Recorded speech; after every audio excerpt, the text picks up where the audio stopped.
the educational rights of the women in Islam. The first guidance revealed by Allah subhanahu wa ta'ala, by Almighty God, to the whole of humankind in His last and final revelation, the glorious Quran, it was not to offer salah, it was not to give charity, it was not to fast, but it was ikra. It was to read, to proclaim, to repeat. And the first 5 verses revealed of the glorious Quran was from Surah Iqra, chapter number 96, verse number 1 to 5. It says, Iqra bismi rabbika allazi khalaq, khalaqal insana min alaq, Iqra wa rabbukal akram, alladhi allama bil kalam, allama al insana ma lam ya'lam. Read, recite, proclaim in the name of thy Lord who created. Who created the men from something which clings, a leech-like substance.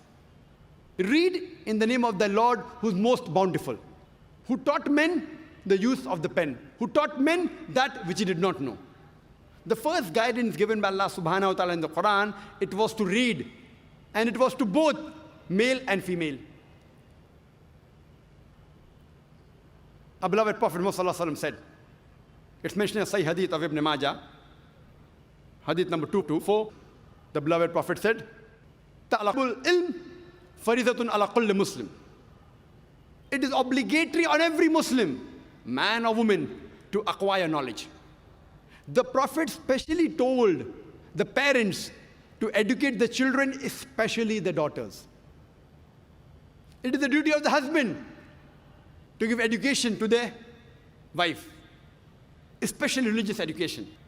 And if they don't, she has the right to go to the court, to the judge, and demand for it.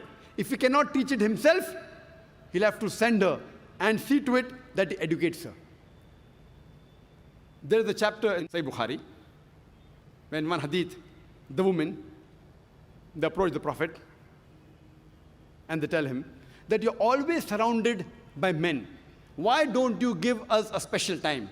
And the Prophet agreed, and he used to specially dedicate time to educate only the women. He also sent Sahabas to specially educate the women. And if you read the history of Islam, 1400 years ago, in the days of ignorance, in Yawm al-Jahiliyyah, at that time, we have examples of many women, several women who were scholars. The best example I can think is Aisha bint Abi Bakr. May Allah be pleased with her, the wife of the Prophet. And one of her very famous student, by the name of Arwa, may Allah be pleased with her, she says that I have not come across a scholar greater than Aisha, may Allah be pleased with her, in learning of the Quran, in obligatory duties, in lawful and unlawful things, in literature and poetry, in Arabic history and genealogy. And when we read the seerah of Hazrat Aisha, may Allah be pleased with her, we find out that she lived many years after the death of the Prophet, and she guided many of the Sahabas. And she even guided all the 4 Khulafa Rashideen. Many a time, when foreign delegations came to the Prophet, and when they discussed medicine, etc., Hazrat Aisha, may Allah be pleased with her, her memory was very good.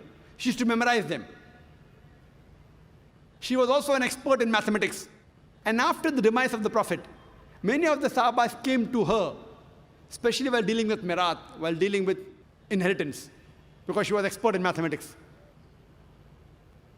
History tells us that she has taught several scholars. She has taught no less than 88 different scholars. So in short, she was a scholar of the scholars.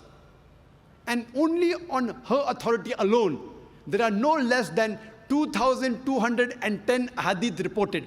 Only on the authority of Aisha, may Allah be pleased with her.